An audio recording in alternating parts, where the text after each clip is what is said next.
Hi, hello, it's Garnet, and I wanted to talk to you about something about the Neuro Light. I suppose that would be no surprise. I'm not even sure how to entitle this, but maybe it's something like how to relate to the Neuro Light, how to relate to it.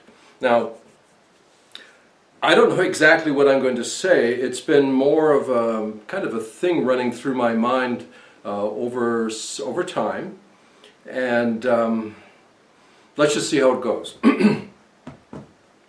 First of all, I can't presume to tell you how to relate to the Neuro Light. You're going to relate to it in whatever way or ways that make sense to you, come natural to you, kind of fit your worldview and your view of wellness and all of that. So let me give you my perspectives on it, if I can.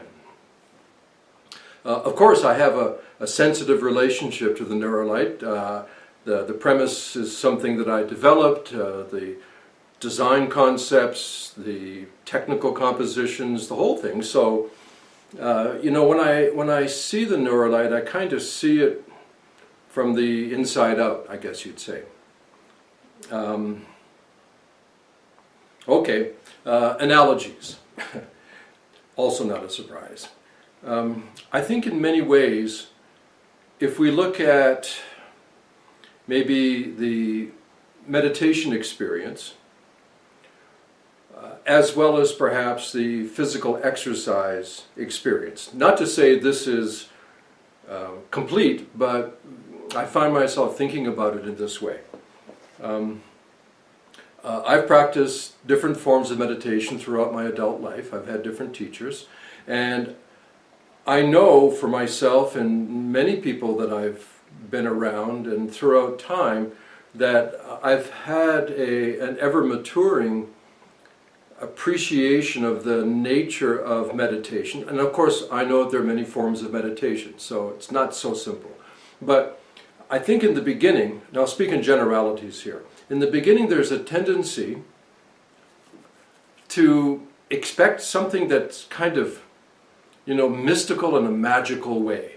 When I was a young man, 1972, I heard a message that if I got a certain initiation under a certain teacher, that I could see the God face to face, which may be true, but I can say that there was an excited expectation that whenever I sat for meditation, that in some way magical, mystical, marvelous, spectacular things were going to happen, kind of an otherworldly, transcendental thing.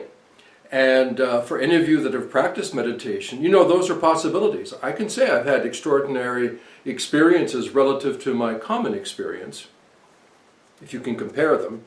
Yet over time the realization is that the process of meditation is one of growth, maturation, a sustained kind of faith or belief, some amount of paradoxical effort when you try to let go, all these kinds of things.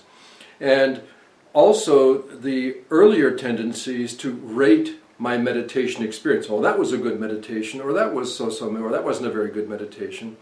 You know, measuring it by some kind of funny metric of phenomena.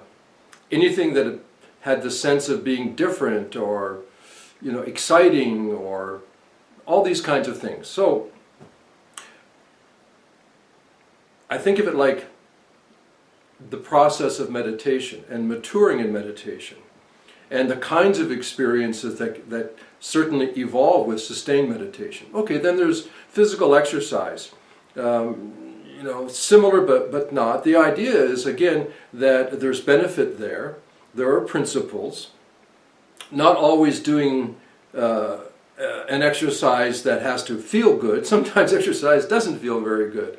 I'm not much of an exerciser at this time in my life, but I do regular walks, as I've mentioned, up and down in the village. I live in a mountain village here, so it's a kind of a huff and puff walk up to the temple and back again.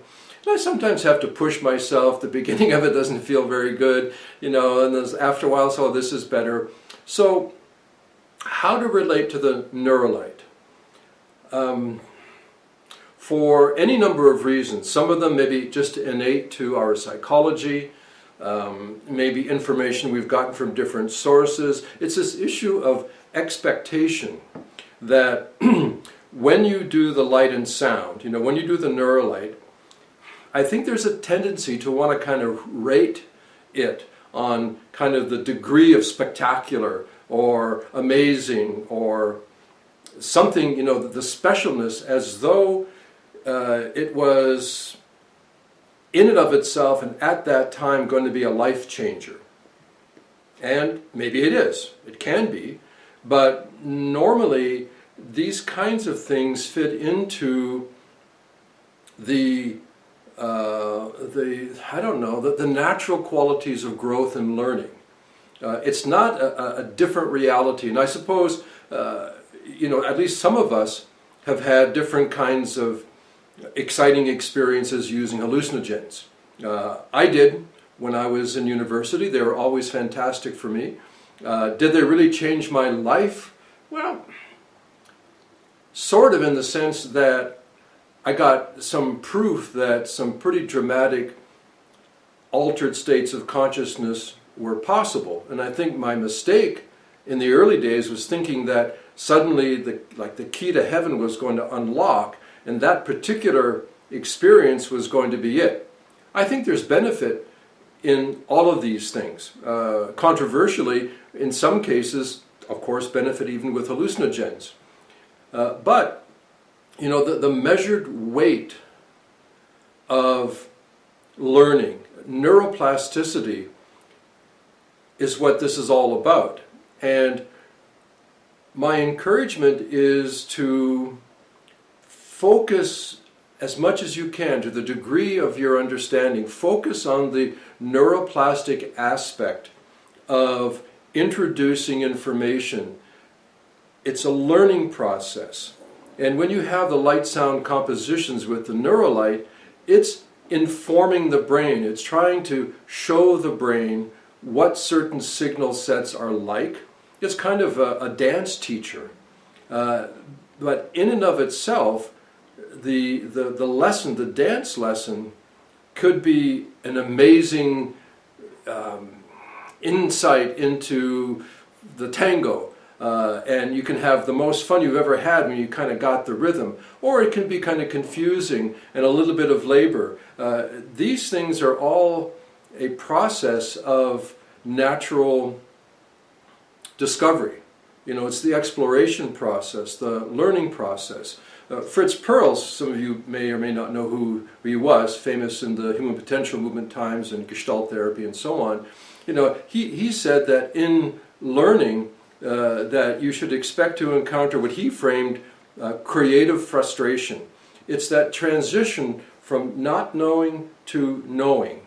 That beautiful thing, the sort of like the Zen beginner's mind, where there's always, as best as possible, a kind of an openness to the discovery process and the letting go that is necessary in unlearning, so that new learning has a place in your being, and frankly even a place in your brain, because in the brain, in neuroplasticity, there's always competition. Believe it or not, there's competition for neuronal space, for synaptic attention. And this is part of the process. So I don't know if this is making any sense, but I'm not wanting, maybe I am wanting it. I'm encouraging you to be more accepting and open to the phenomenology of the light and sound when it's happening. Notice the mind-body states, the movements of what you could call the energy in your being, and understand that, another analogy, I don't know if these are working, but the idea of going to, say, a counselor or a psychotherapist, there's everything that you bring into the therapy session, And then there's the therapy session itself.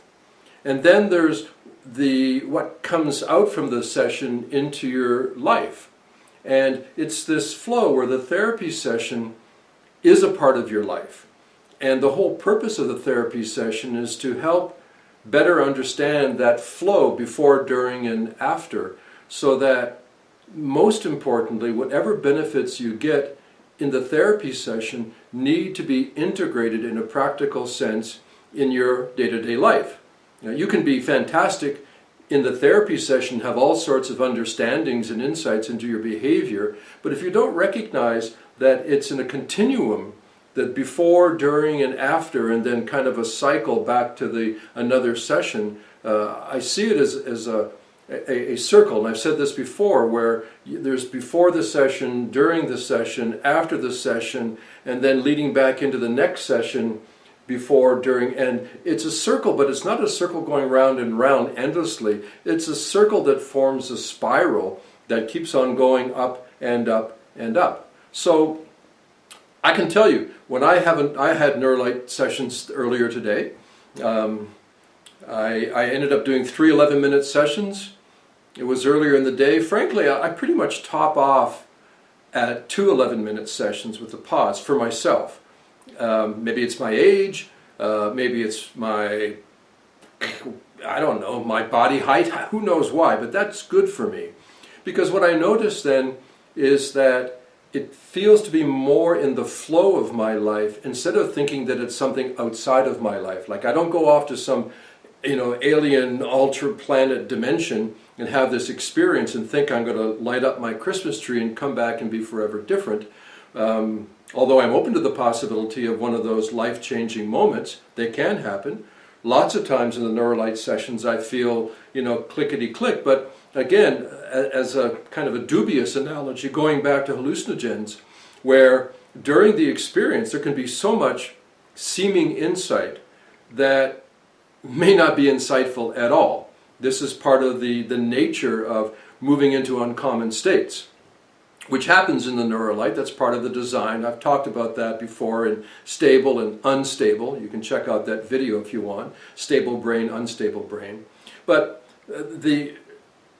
enjoy, soak up the session, but be careful to not automatically try to measure it or rate it. Ooh, that was a 7.2, or that was a 5.5, or that was a 9.1.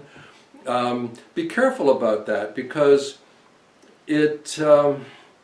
historically that kind of attitude has been proven to be counterproductive. It's more important to feel the continuum. Today, I did 2 of my very favorites. They really work for me super well. It's in the brain skills. They tend to be more general. I go into cognition foundation and I do the thalamus cortex synchronization, which has the prime attractor at 40 hertz, kind of a gorgeous signal, followed by the hypothalamus pituitary pineal synchronization. In the title it skips pituitary. It was just too long of a title, so I left it out. But that's what it is. And those are really good. But what makes them good? Yeah, I like the experience. I have to admit, I like them.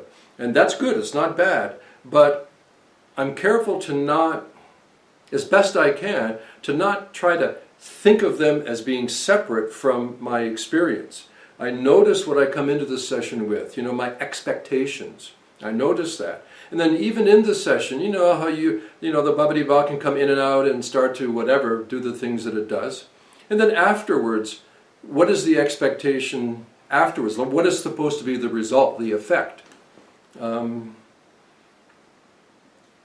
the same way that I would not advise a person to kind of rate their meditation, or even rate their exercise, or maybe rate their trip if they do a hallucinogen, or rate their counseling session with a therapist. I'm sure there are lots of other analogies, but I hope you get what I mean.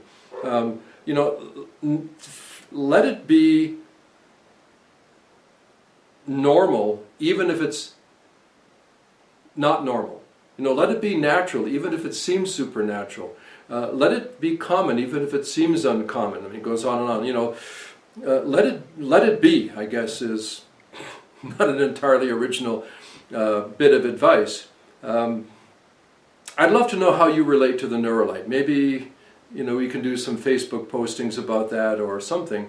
But okay, that's my rambling, sort of unstructured, unplanned offering about how to relate to the Neuro Light. Thanks.